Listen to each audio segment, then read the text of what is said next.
మీరు కొత్తగా business start చేయాలనుకుంటున్నారా? మార్చ్ 16-17 హైటెక్స్ లో ఫ్రాన్సెస్ ఇండియా బిగ్గెస్ట్ ఫ్రో ఎక్స్పో 2014 సీన్ రిపీట్ అంటూ పొలిటికల్ ప్లాట్ఫామ్ ఉదరగొడుతుంది. టీడీపీ, జనసేన, బీజేపీ పొత్తుతో మళ్లీ హిస్టరీ రిపీట్ అంటూ తెగ హడావుడి చేస్తున్నారు. మళ్లీ అధికారంలోకి వస్తే ఏం చేస్తారు? ప్రధాని మోడీజీ ఏం హామీలిస్తారు? కొత్త హామీల సంగతి పక్కన పెట్టి పాత హామీలు, అదే విభజన హామీల సంగతి ఏంటి? మీరొచ్చి చేసేదేమిటి? ఇవి సామాన్యుడి మెదడును తొలిచేస్తున్న ప్రశ్నలు.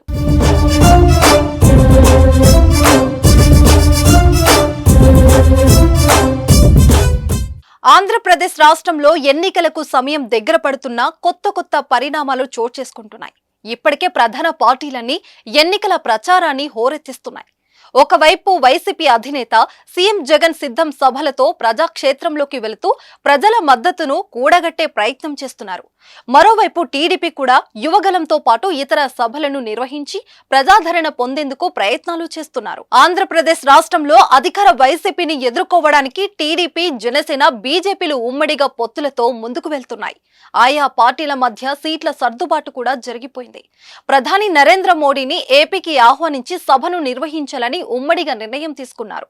మార్చి 15న ప్రధాని నరేంద్ర మోడీ విశాఖపట్నంలో రోడ్డు షోలో పాల్గొంటారు. 17న పల్నాడు జిల్లా చిలకలూరిపేటలో జరిగే టీడీపీ, బీజేపీ, జనసేన బహిరంగ సభకు ప్రధాని నరేంద్ర మోడీ హాజరవుతున్నారు. ఇటీవల ఢిల్లీ వెళ్లి బీజేపీ కేంద్ర నాయకులతో సమావేశమైన సమయంలో కూటమి బహిరంగ సభలో ప్రధాని నరేంద్ర మోడీ హాజరై ఏర్పాటు చేయాలని బీజేపీ నాయకులను చంద్రబాబు, పవన్ కళ్యాణ్లు కోరారు.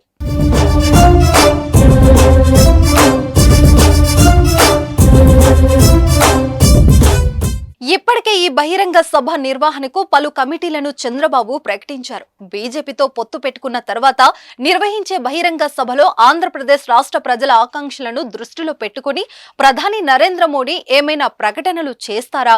విభజన హామీలను నెరవేర్చేలా మాట్లాడుతారా?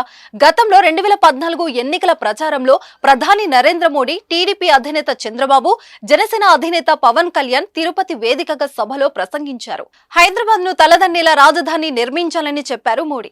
అందుకు పూర్తిగా సహకరిస్తానని కూడా చెప్పారు. ఆ మాటలు ఎంతవరకు నెరవేరాయో అందరికీ తెలిసిందే. మళ్ళీ ఇప్పుడు చాలా కాలం తర్వాత ముగ్గురు ఒకే వేదికపైకి వస్తున్నారు. సీఎంగా చంద్రబాబు ఉన్నా, జగన్ ఉన్నా, కేంద్రాన్ని అంటే మోడీ ముందు గట్టిగా కాకపోయినా ఒత్తిడి చేసి విభజన హామీలు అడిగే సాహసం చేశారా అనేది ఏపీ ప్రజల గుండెల్లో రగులుతున్న ఆవేదన.